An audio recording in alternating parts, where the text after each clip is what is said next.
Distinguished ladies and gentlemen, I think that if you look at qualifications, then I'm the least qualified person in this room who has been given this opportunity, in fact, the privilege and honor of addressing such esteemed, such very honestly inspiring achievers as you ladies here this afternoon. The gentleman, and I have a very bad habit, I'm sure you've seen it at night with Arnab Goswami, of interjecting every time I feel somebody is going a little bit off track. Especially when it is said that women are scared to achieve. Many say women are scared to speak. And I often turn around and say it's not that we have a problem speaking, our problem is that we are rarely heard. And I'm here today not to preach, for you ladies are established enough, esteemed enough, have achieved enough, in fact, that I implore upon you that every public opportunity and platform that you receive to go out and guide women, irrespective of their field or their vocation, if you yourself can stand out and contribute through public speaking, I think lots and lots of young women will be encouraged to come into the field of science and technology and education.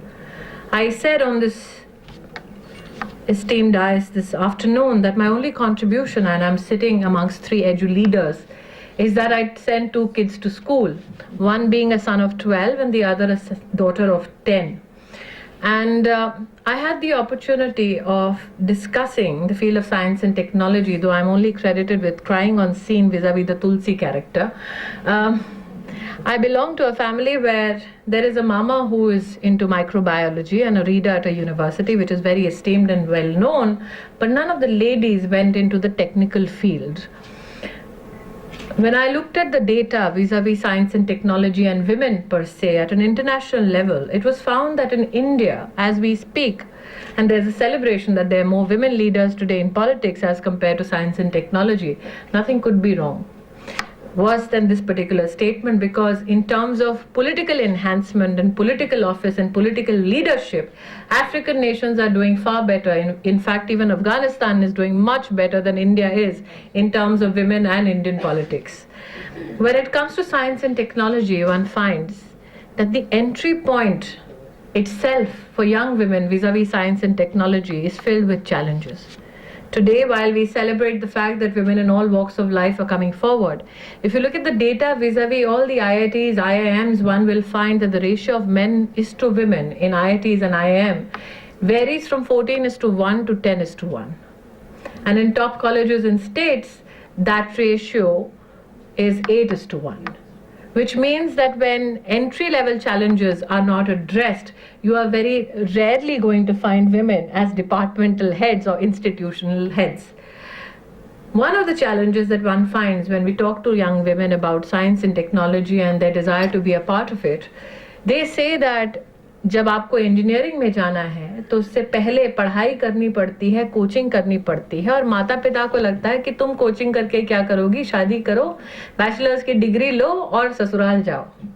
And one finds that statistics says that out of all the coaching institutes in the country, specifically with regards to science and technology, one finds that when it comes to training of women and young girls, only 17 to 20% of all these coaching institutes actually coach women to prepare for a career in science and technology. In fact, I had the privilege of going to the Bhabha Atomic Research Center on Women's Day a few years ago, and I was told कि पूरा hall खचाखच औरतों से भरा होगा, आप आइए और आप महिला दिवस पर सबको शुभकामना दीजिए. I went and the hall was full. And I asked them, मैंने कहा भाभा Atomic Research Center में एक पूरा हॉल भरा है औरतों से. So while the men on the dais were gleaming, the female scientist next to me nudged me and said, 75% of the administrative staff is women, but scientific staff is only 25%. Which is true, as is seen in many institutions. So there are many who tell us कि लड़की को पढ़ाकर और वो भी engineer doctor बनाकर क्या फायदा है. And to find an answer for that taunt, I actually looked back at a research which was published in 1996 by a gentleman called Subba Rao and L. Rainey, which actually quantified the benefits of educating a girl child. And in this particular research, a research of 72 nations were done. And there was a presumption, the base of the research was such that what are the benefits accrued to a nation by educating a woman?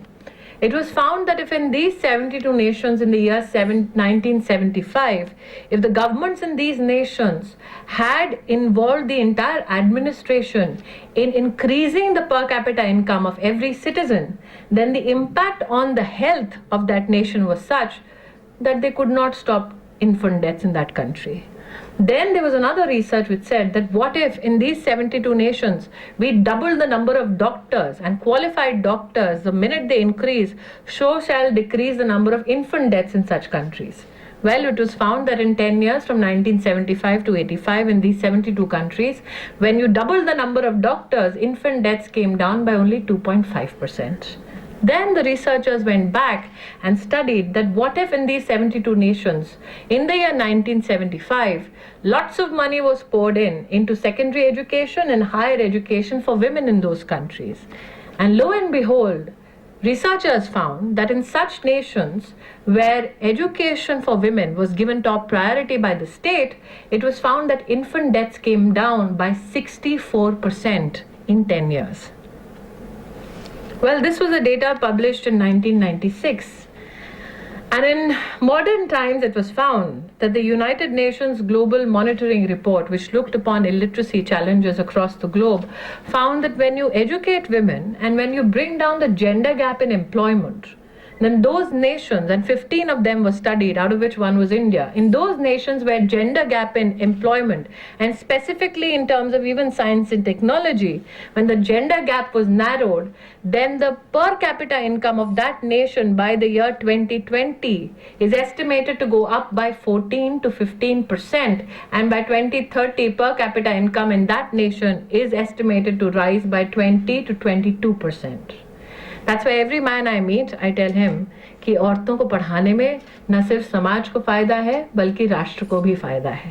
Hence, I'm sure that the wife that you paid respect to and wore the tie, I'm sure if you actually had given the opportunity, she would have also written you a very good speech.